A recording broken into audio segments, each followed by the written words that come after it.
I want to reflect with you this afternoon on what I call the 10 commandments of Good Friday.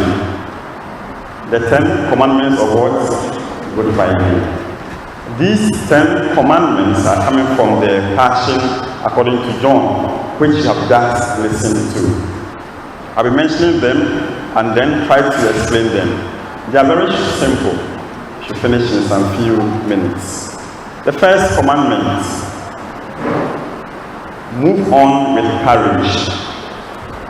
Move on with courage. At the opening lines of the Passion of Jesus, we are told that when they had finished taking their last supper, Jesus told the disciples that they should go to the Kidron Valley and then what? To the Garden of Gethsemane, because he was going to face his arrest. You know what Jesus could have done that he didn't do is this. He could have just asked from the upper room where they had the last supper. There was another way down the valley which leads to the darkness, into the dark. He could have passed there, and then Judas and his people who came to arrest him would never have found him. Hello. And then there was this one he took that took them to the Garden of Gethsemane, where Judas knew Jesus was going. So Jesus knew that if he goes to the Garden of Gethsemane, Judas will come there and then arrest him. And he also knew that he could have passed the second road and then vanish away, run away, so to say. But Jesus didn't run away. He went to the Garden of Gethsemane.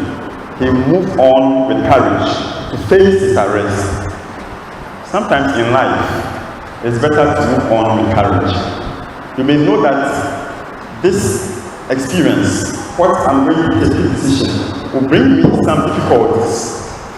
And then you tell yourself that with courage, with God on my side, I still want to go ahead.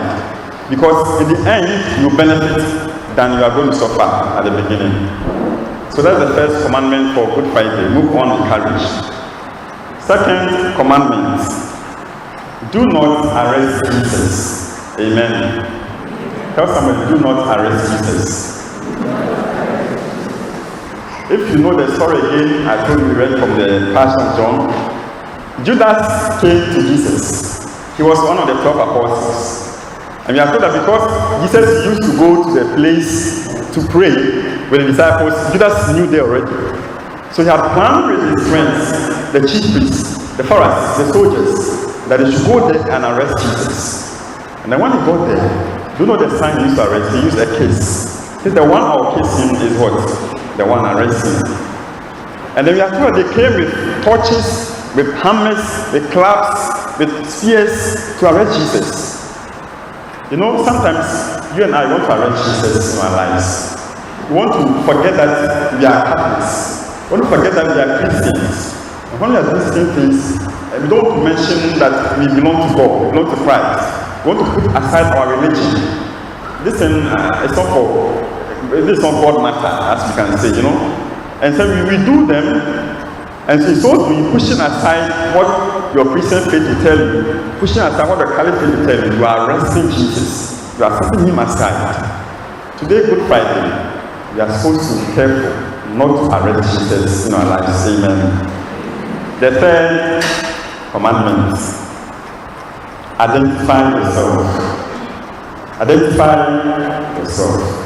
When they came to arrest Jesus, when they came there, so many people there. So Jesus said, whom are you looking for? You know, he could have decided to disguise himself. That when Judas came to kiss the flesh, I'm not the one. But he stepped forward. He didn't wait for Judas to come and look for him and kiss him. He rather stepped forward for Judas to come to him. You see, he wasn't ready to hide his identity as a master, as Jesus. He didn't hide his identity. He came forward. And then they said, they look for Jesus of Nazareth. I am he. Look at that. I am he. He didn't say, oh, okay, I'll look for, he said, I am he. When we, the children amongst us, when we have done wrong, when we have taken that, and daddy asks us, mommy asks us, who took this? Then we don't want to say, we keep quiet. Can you come up with the, I took it? I'm sorry. No. You don't like to be like Jesus. You have done that. Who broke that? It is you. But you can't say, I am he, I'm the one who broke it. You keep quiet. Today, we are supposed to be like Jesus, who identified himself. At the workplace, those of us who are working, do we identify ourselves when we have done something wrong? Do we own up and say, I am the one who has done it? Or we try to hide behind others? Or sometimes we push others, say, they have done that. She has done it. He has done it. The third commandment of Good Friday says, identify yourself. Number 4, the fourth commandment. Do not draw your sword. Amen. Do not draw your sword. So when they tried to seize Jesus, and they are about to take him away, one of them had a sword. You know his name? Peter. He had a knife in his pocket somewhere. So he pulled it out, and then what did he try? He tried to cut off the ear of one man, we are told, Marcus. I don't know whether Marcus is here. You know? He looked for Marcus and cut off his ear. Trying to do that to what? To prevent Jesus from being arrested. Drawing his sword. Sometimes we Christians, we Catholics, you know, when we are supposed to pay for something you have done wrong, then we try to use what we have. Maybe you are the manager at the workplace, so you have done something to your subordinates which is wrong, and then you are I am the boss. You are wrong. You being the boss doesn't make you right. It's right. Or in the house, you the father, you have done something wrong, and your wife is talking about it, says, I am the man. You know, the parents say, I am your mother. It is wrong, it is wrong. Don't draw your sword. You talking about who you are becomes your sword. You are using to prevent or to deny or to hide what you have done wrong. Peter drew his sword and he said, put it away. In life, don't draw your sword to cover your mistakes. Don't draw your sword to hide the things you have done wrong. Good Friday, number 4. Do not draw your sword. Number 5, the 5th commandment of Good Friday. Do not think evil of people in God's presence. Amen. Do not think evil of people in God's presence. The chief priests, the Pharisees, those who hated Jesus, they took Jesus to Pilate. Then we are told that if they had gone to Pilate's house, they become sinful because Pilate is not a Jew. They are not allowed to go into somebody's house. So if you go to the place they call a praetorium, they become sinful when they can't take part in the Passover, the festival. But because they meant to kill Jesus, they still pushed Jesus there. And they were having in mind that, we are going to have the Passover, which is going to meet God. But then before that, they are doing bad. They want to kill a man. Some of us, before we come to Mass, I'm going for Mass. But what you are doing before going for Mass is sinful. It's bad. And some of us, when we are here at church, you are thinking of what you are going to do at 6 o'clock, which you know is bad. It's like you are planning of evil ahead of you. Like the Pharisees, the chief priests. The 5th commandment of Good Friday says, do not think evil in the presence of God. Amen. Number 6, the 6th commandment of Good Friday.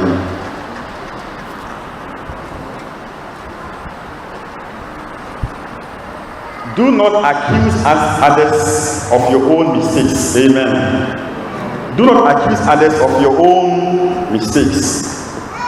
And this is taken from the Pilate and Jesus' story. We are told that he was asking Jesus 20 questions, and Jesus was so silent. So he was wondering, who are you? I'm asking you questions, you are not answering me. I'm Pilate, I'm the king. And then we are told what happened.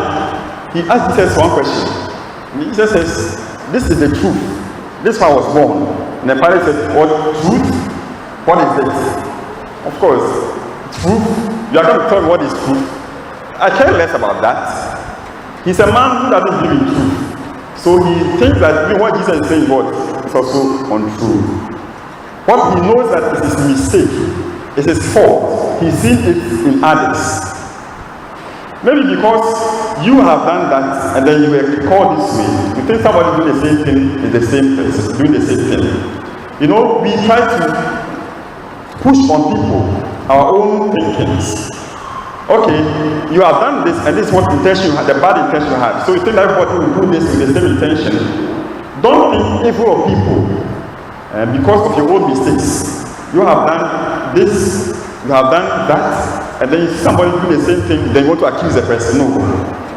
It is your fault, but don't read meaning evil. Read evil into people's lives with your own experiences. That is commandment number 6 of Good Friday. Number 7, place Jesus in the middle. Tell somebody, place Jesus in the middle. And when Jesus was crucified, he was placed in the middle between two robbers. One on his left, the other on his right. For me, that gives us a very good example. See, the two evils, the two thieves. You say one was a good thief, one was a bad thief. I don't want to call it that way. But see Jesus in the middle of good and bad. He was there in the middle. Your life, whether you are good, whether you do good today, you do bad today, place Jesus in the middle. When Jesus is in the middle of your life, the goodness or the evil that comes, God, who is in the middle, make sure that He sets things right for you. So Jesus was in the middle between those two thieves, telling us that in our lives, we are the thieves of life. We steal life, we do bad things, we are all robbers. But when you put Jesus in the middle, like he was crucified in the middle, then He turn things around. And like the man who said, remember me when you get to your kingdom. Today you also give Jesus in paradise. Amen. Commandment number 8. Number 8 says, be careful of destroying others. Tell somebody. Careful of destroying others. When these men, listen, the chief is again. Pilate had written this is the king of the Jews. And then we are told that they went to him and said, why did you write that? You should have written what? This man said, he is the what? The king of the Jews. What is the difference? This is the king of the Jews, number 1. This man said, he's the king of the Jews. Even after Jesus had been crucified, even after Jesus was dying, when he was dying, these men are still thinking of destroying him to the last minute. Have you seen that? Even the inscription there, they want it to sound evil. They want to destroy Jesus totally, including what is written on his head. They want that one to sound evil. Be careful. If you are thinking of destroying somebody, God will be watching you. If you are planning for somebody, you are still every day you are looking for a mistake on somebody, every day you are aiming at destroying somebody, be very, very careful. That's the temptation of the Pharisees. But Pilate didn't mind them. He said, what is written is what is written. When you are thinking of destroying somebody, know that God will tell you what is written is written. You can't change that.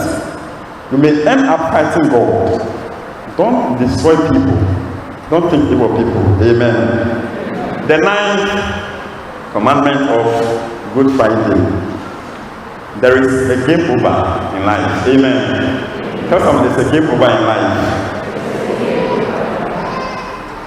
Have you seen game over before? When people play football, when do they end? Do they play forever? When people go to work, do they sit at the workplaces forever? There's a game over in life.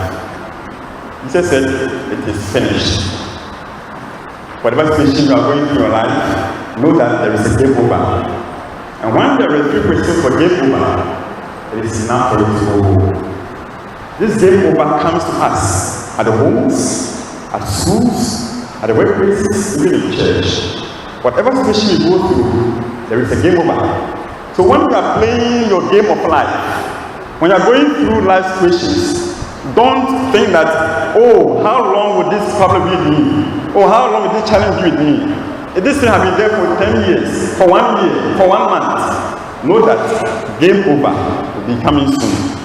Very soon, it will be finished with you. Amen.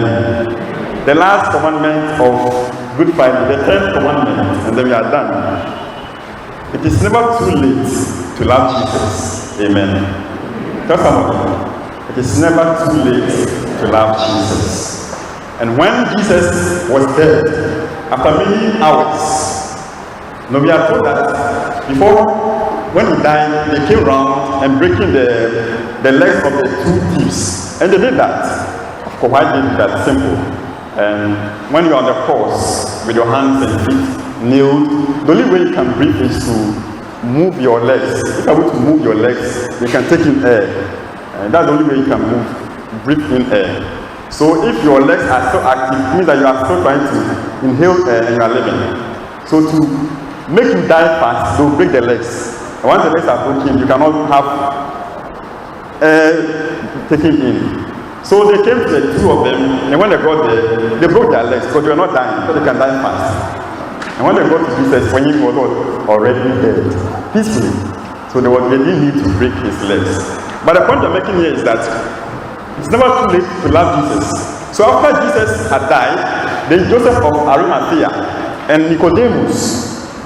We never hear this man Joseph of Arimathea. Interesting. When Jesus was born till this time, no, his name was never mentioned. Yet, just the 5 seconds left, he put his thumb there. The 5 seconds left, he came to add his name to the list. And today, we are mentioning Joseph of Arimathea, who is mentioned alongside Peter, who was called on the first day Jesus began his work. See, they are all equal now. Don't worry if you didn't begin with us. Don't worry if you are not counted as a pacesetter, as a founder. Don't worry if you are not seen as a pioneer. Make sure that even if I 1 minute to show your love for Jesus, use that 1 minute, and God will bless you. Amen. So it is never too late to love Jesus. If you are not started, it's not too late. You can be Joseph of Arimathea. You can come in the last minute. He asked for Jesus' body and he buried it. And by burying Jesus alone, he gave his way to heaven. Only some few minutes and he was there. It's never too late to love Jesus. It's never too late to do good. I pray that these 10 commandments of Good Friday we have listened to, at least just take one and then reflect on it. I'll go over them briefly. Number 1, move on with courage. First commandment. Second commandment, do not arrest Jesus. The third commandment, identify yourself. The fourth commandment of Good Friday, do not draw your sword. The fifth commandment of Good Friday, do not think evil of people in the presence of God. The sixth commandment of Good Friday, do not accuse others of your own mistakes. The seventh commandment of Good Friday, place Jesus in the middle. The eighth commandment of Good Friday, be careful of destroying others. The ninth commandment of Good Friday, there is a game over in life. And the 10th commandment of Good Friday is never too late to love Jesus. May these 10 commandments help you to journey for the rest of the Easter season, the rest of the year 2015. Amen.